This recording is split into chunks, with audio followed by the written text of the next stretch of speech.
जमाना आप बदल गया है, जमाना आप बदल गया है। शिक्षा आप जरूरी है, शिक्षा आप जरूरी है। अशिक्षित रहना पाप है, अशिक्षित रहना पाप है। अनपढ़ रहना, अशिक्षित रहना अभिशाप है, अशिक्षित रहना अभिशाप है। अनपढ़ रहना पाप है। Thank you.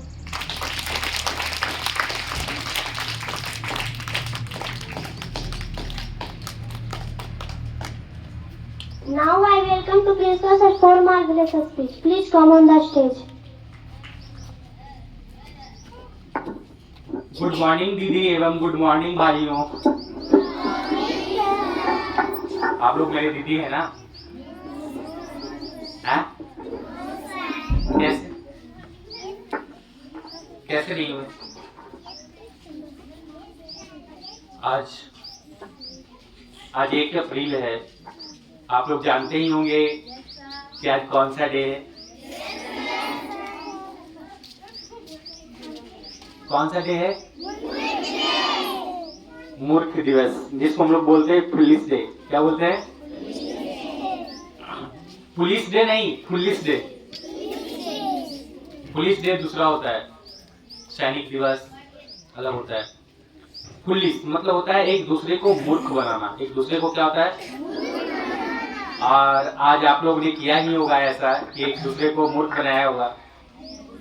कोई मैसेजेस से, कोई एक दूसरे से वार्तालाप करके, कोई टीचर्स को, अपने माता पिता को, बहुत सारे लोग और मूर्ख बनाकर बहुत आनंदित होते हैं कि नहीं? Yes sir. हैं? हाँ। देखो हम लोग आएंगे थॉट पे। पहले हम लोग बताएंगे कि ये पुलिस डे क्यों मनाया जाता है। आप लोग ध्यानपूर्वक सुनेंगे। हम लोग सिर्फ जानते हैं कि आज पुलिस डे है, लेकिन उसका मतलब नहीं समझते कि क्यों मनाया जाता है, क्यों ये है, कब से मनाया जा रहा है। समझ गए ना? किसी भी चीज को जानकारी थोड़ा थोड़ा प्राप्त रखना चाहिए, थोड़ा थोड़ा जानकारी रखना चाहिए। आज 1 अप्रैल है और उसी को हम लोग पुलिस डे कहते हैं।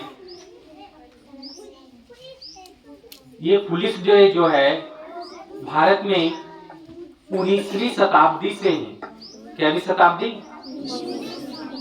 19वीं शताब्दी से ही ये मूर्ख दिवस पुलिस डे मनाया जा रहा है।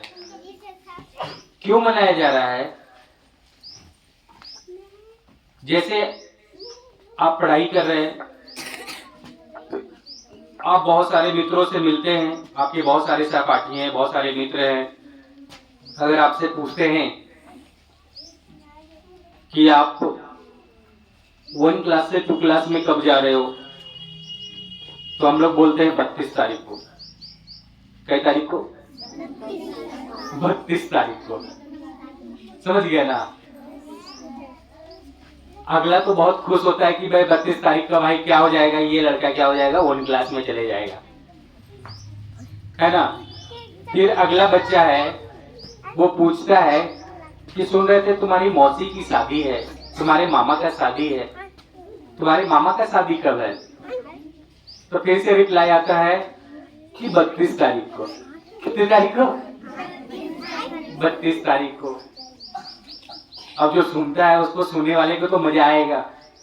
ये 19वीं सदी की बात है, अभी की बात नहीं। अभी तो सब लोग बच्चा जानता है कि मार्च का जो महीना है वो 31 का ही होता है। मैं 19वीं सदी की बात कर रहा हूँ।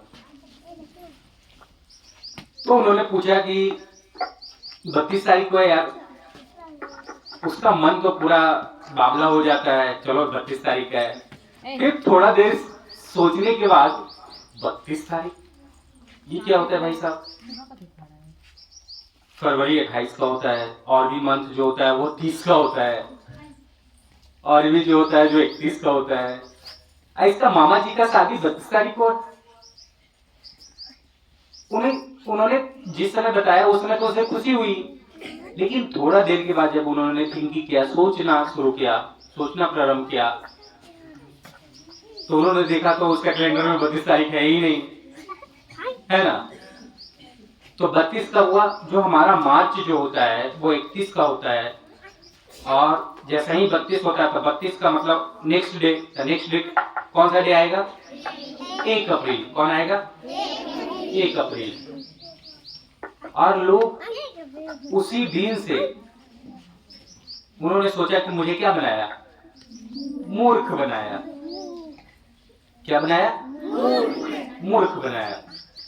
उसी दिन से ये हमारा भारतवर्ष, चाहे और भी अनेकों कंट्री हैं जो विदेश हैं, वहां भी 1 अप्रैल से मूर्ख दिवस मनाया जाने लगा। और मूर्ख दिवस इसलिए भी मनाया जाता है कि कितने लोग बहुत ज्यादा डिप्रेशन में रहते हैं। देखते हो, अचानक किसी को हम लोग बोलते हैं कि तुम्हारी दादी देख कर गए, तुम्हारे घर में ये हो गया, तो उसके पास जो अत्यधिक टेंशन हो जाता है, अत्यधिक मानसिक दबाव हो जाता है।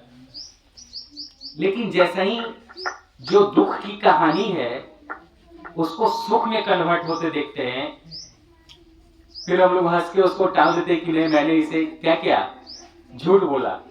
तो जिस समय आप बोलते हो उसमें तो वो लोग क्रोधित हो जाते हैं, लेकिन थोड़ा देर के बाद वो क्या हो जाते हैं? मुस्कुरा भी देते हैं। क्या करते हैं? मुस्कुरा भी देते हैं, हंसते भी हैं, है ना। हम एक दूसरे को चिढ़ाते हैं, एक दूसरे से मौज मस्ती करते हैं, तो क्या करते हैं? हम लोग खिलखिलाकर हंसते हैं। कितने सारे ऐसे बच्चे हैं कि अपने जीवन में वो हंसना ही नहीं सीखा आज तक। हर एक समय टेंशन में रहता है, हर एक समय टेंशन में जीवन काटता है। नहीं, ये तो गलत है ना। कम से कम आदमी को हल्का फुल्का जो क्लासेस, हम लोग कभी भी विद्यालय जाते हैं, कभी भी क्लासेस जाते हैं, तो मैं चाहता हूं कि बच्चा का जो मानसिक दबाव है, बच्चा का जो मानसिक उत्पीड़न है, अत्यधिक बच्चों पे दबाव नहीं होना चाहिए। और उसे जब भी आप पढ़ाई के क्षेत्र में पढ़ाते हो या खेल के क्षेत्र में करते हो, तो अत्यधिक दबाव नहीं रखना चाहिए।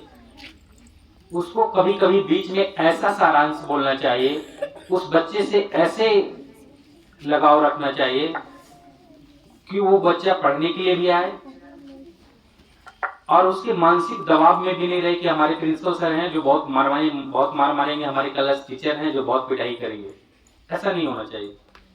आप लोग बताओ कि कभी भी आप लोग को ऐसा फील हुआ है कि हमको विद्यालय नहीं जाना है?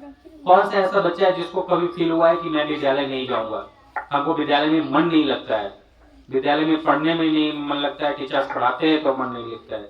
कोई ऐसे बच्चे हैं? अगर हैं तो बताइए, और भी सुधार किया जाएगा।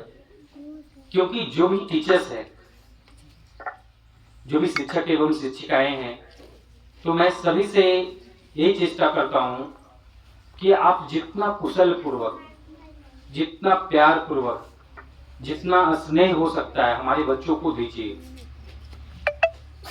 क्योंकि जो स्नेह से पढ़ाई कर सकता है, जो प्रेम पूर्वक शांति पूर्वक कर सकता है, वो ये जरूरी नहीं कि उसको 10 लाठी मारकर 10 डंडा मारकर ही बताया जा सकता है। और जितना लाठी में नहीं ताकत है, उतना मुस्कान में ताकत है, मुस्कुराहट में ताकत है। आप रो रो कर किसी भी कार्य को करो, कुछ सोच सोच कर किसी भी कार्य को करो, वो हर हमेशा वो कार्य गलत होगा। लेकिन अपने चेहरे पे मुस्कान लाओ, मुस्कुराहट रखो। जो अपना माइंड है उसको डिप्रेशन से दूर रखो।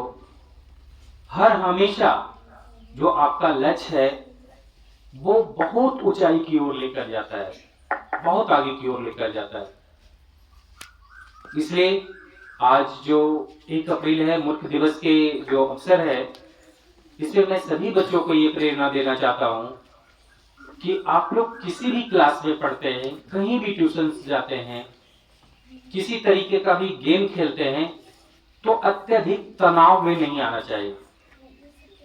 अगर कोई प्रश्न आपसे गलती हो गया, अगर क्रिकेटिंग में खेल रहे हैं, अगर कोई शॉट गलत से लग गया और मैं कैच आउट हो गया, तो उसमें डिप्रेशन हमें आने की कोई बात नहीं है कि हम डिप्रेशन में आ जाएंगे तो अच्छी हो जाएगी। क्योंकि जो कार्य हो गया है, मैंने एक बार और बताया था कि जो धनुष से बाण निकल जाता है तो क्या उसे कभी वापस लिया जा सकता है? किया जा सकता है?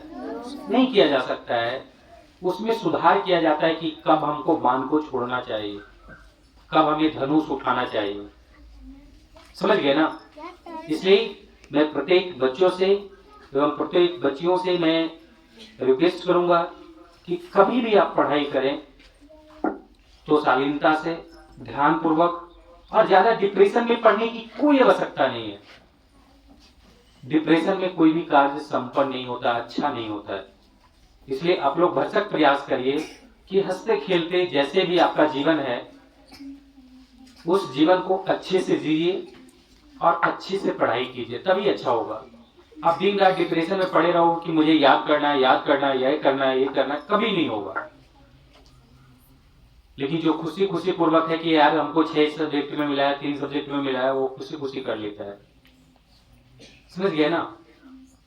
और एक थॉट था कि अशिक्षित रहना अभिशाप है, जो एक लड़की ने बताई थी, जो आपके विद्यालय में भी लिखा हुआ है।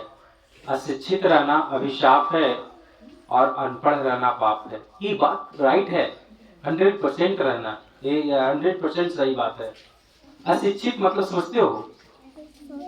जो विद्या ग्रहण नहीं कर रहा है, जो विद्या सीख ही नहीं रहा है। अशिक्षित उसी को कहते हैं कि जो शिक्षा ग्रहण नहीं कर रहा है। तो एक तरह का वो श्राप आपको मिला है कि आप अशिक्षित रहिए, आप अनपढ़ रहिए, है ना? अशिक्षित रहना अभिशाप है और अनपढ़ रहना पाप है। अगर आप अनपढ़ रहेंगे, किसी भी कार्य योग आप नहीं रहेंगे, किसी भी कार्य योग में। बोलो कैसे सर? इतना टेक्नोलॉजी आ रहा है, कोई भी काम आप कंपनी में करने जाएंगे, खेती भी करने जाएंगे, कोई भी कार्य करने जाएंगे तो अब डिजिटल तरीके से खेती भी होता है, डिजिटल तरीके से कंपनी में कार्य भी होता है। तो कुछ ना कुछ आपके पास शिक्षा रहेगा तभी ना आप डिजिटल काम कर सकते हैं। अगर जो बच्चे के पास डिजिटल कार्य नहीं करने आएगा, डिजिटल जो शिक्षा है, आध्यात्मिक जीवन है, वो नहीं जिएगा, वो कैसे होगा? होएगा? नहीं ना होगा। इसलिए जो भी बच्चे, जो भी बच्चियां, जिनके माता पिता, बहुत सारे गार्जियंस ऐसे होते हैं, बहुत सारे पेरेंट्स ऐसे होते हैं कि अपने बच्चों को पढ़ाना चाहते हैं। जो लड़का होता है उसे मानते हैं, लेकिन जो बेटियां होती है उसे पढ़ाना नहीं चाहते। बोलते सर मेरा बेटा का एडमिशन कर दीजिए, और बच्ची है जो सरकारी विद्यालय या कहीं भी हम ट्यूशन पढ़वाकर उसको काम कर देंगे। अब बताओ, जिस घर में वो बेटियां जाएगी, अनपढ़ बेटियां, अब बताओ उस घर में उसे तकलीफ होगी, दिक्कत होगी कि खुशी होगी? क्या होगी? तकलीफ होगी। इसलिए आज मैं स्कूल के माध्यम से भी और चैनल के माध्यम से भी बताना चाहता हूं कि बेटा बेटी को एक समान मानना चाहिए। कोई ये नहीं होना चाहिए कि हमारा बेटा पढ़ेगा और बेटियां नहीं पढ़ेगा। ये कहीं नहीं लिखा हुआ है, कहीं जिक्र नहीं है। हमारी बेटियां में भी ये ताकत है। अभी बताओ, अभी अंतरिक्ष से कौन वापस हुई है? कौन? सुनीता विलियम्स। वो क्या है? स्त्री है। पता है कितने महीने रहा है? जितना महीना हम लोग माँ का पेट में रहते हैं ना, गर्भ में, उतना महीना वो अंतरिक्ष में रहकर आई है।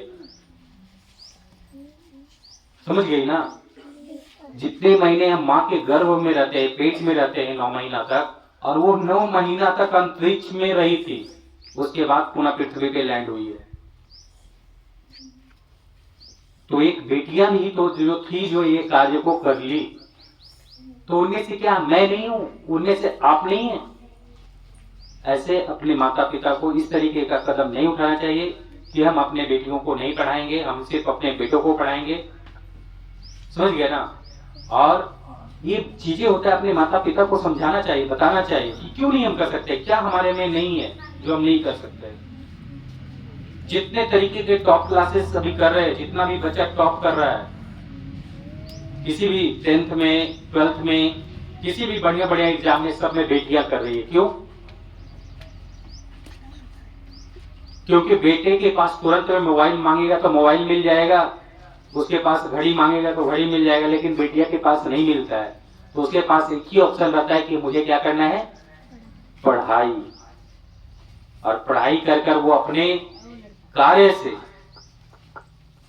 जाकर कोई भी सर्विस करता, तब मोबाइल फोन चलाता है, तब वो लैपटॉप चलाता है। और बेटा है तो एक बार बोलेगा तो उसको सब कुछ मिल जाता है। ये गलत चीज है।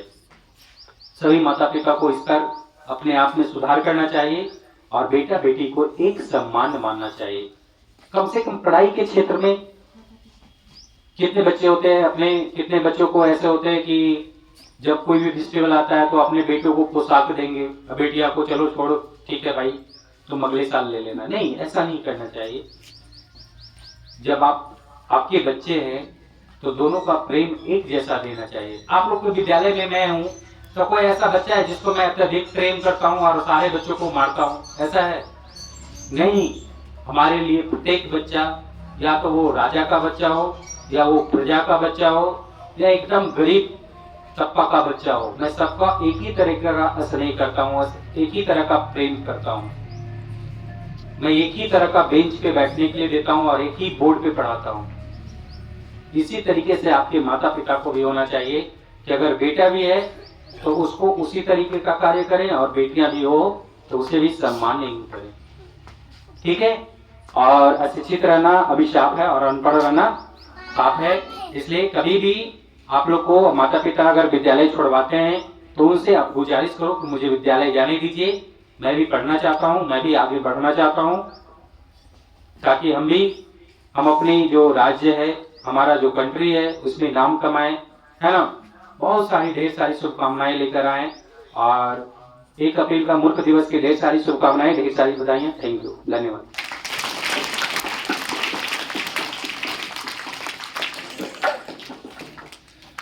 After marvelous speech, now it's time for national anthem and national song. Ready for the national anthem. Jana Gana Mana Adinayaki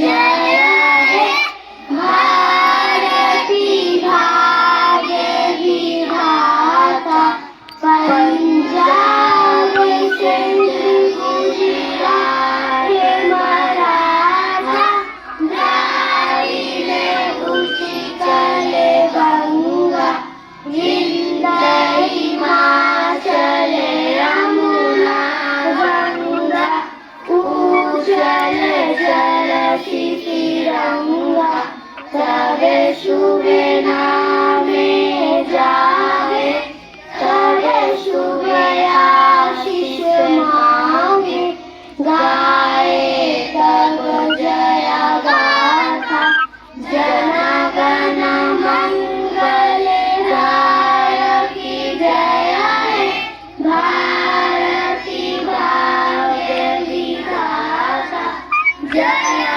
Hai Jaya Hai Jaya Hai Jaya Jaya Jaya Jaya Hai Vande Mataram Vande Mataram Bharat माता की जय भारत माता की जय धरती माता की जय धरती माता की जय सरस्वती माता की जय सरस्वती माता की Now the assembly subject is go to your classes after complete. Thank you.